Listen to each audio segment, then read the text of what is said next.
আসসালামু আলাইকুম এভরিওয়ান। দেখুন আজকে আমি একটা নতুন চ্যানেল চালু করেছি, সেটার নাম কুক উইথ সানু। আশা করছি আপনারা যে যেখানে আছেন সবাই ভালো আছেন, সুস্থ আছেন। আল্লাহর কাছে দোয়া চাই আপনারা যেন সবাই ভালোই থাকেন। আজকে আমি নতুন একটা সিম্পল রান্না চালু করেছি, সেটা হলো চিকেন আলু। আপনারা বাড়িতে সবাই খেয়েছেন জানি, তবুও একটু আমি আমার প্রসেসটা আপনাদেরকে দেখাচ্ছি। দেখুন, ভালো লাগলে একটা লাইক দেবেন। প্রথমে তেল গরম করে কড়াই তেজপাতা ফোড়ন দিয়েছিলাম, দিয়ে পেঁয়াজটাকে ভাজা ভাজা করছি। সরষের তেল দিয়েছিলাম। চিকেনটাকে ম্যারিনেট করে রেখেছিলাম 1 ঘন্টা আগে। চিকেনে সব আদা রসুন হলদি গুঁড়ো লঙ্কা গুঁড়ো চিকেন মশলা সব কিছু দই টক দই এসব দিয়ে ম্যারিনেট করে রেখেছিলাম। এবার চিকেনটা দিয়ে দিচ্ছি।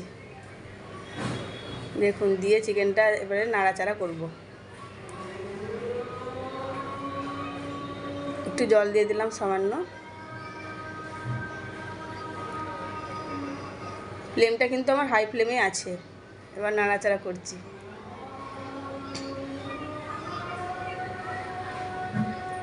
চিকেনটা এবার কষানো হচ্ছে।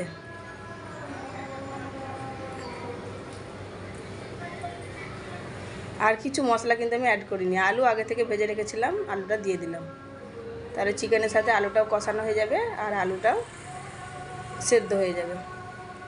গ্যাসটা একটু কমিয়ে দিলাম, আবার গ্যাসটা বাড়িয়ে দিয়েছি। এবারে গরম জিরে ধনে গুঁড়ো দিলাম, দিয়ে একটু জল দিলাম, দিয়ে কষাচ্ছি। একটু গোলমরিচের গুঁড়ো দিলাম, ভুলে গেছিলাম দিতে। আর ভাত রান্না হচ্ছে একদিকে, এবারে গরম মশলা দিয়ে আর একটু কষিয়ে নিচ্ছি। একটু জল দিয়ে দিলাম, এবারে ঢাকা দিয়ে দিলাম। এবারে ফুটে দেখুন আমার চিকেন সিদ্ধ হয়ে গেছে, আলুও সিদ্ধ হয়ে গেছে।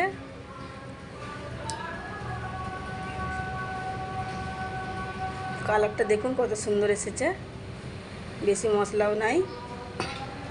আলুটা দেখুন ভেঙে দেখাচ্ছি, আলুটা সেদ্ধ হয়ে গেছে, পুরো গলে গেছে।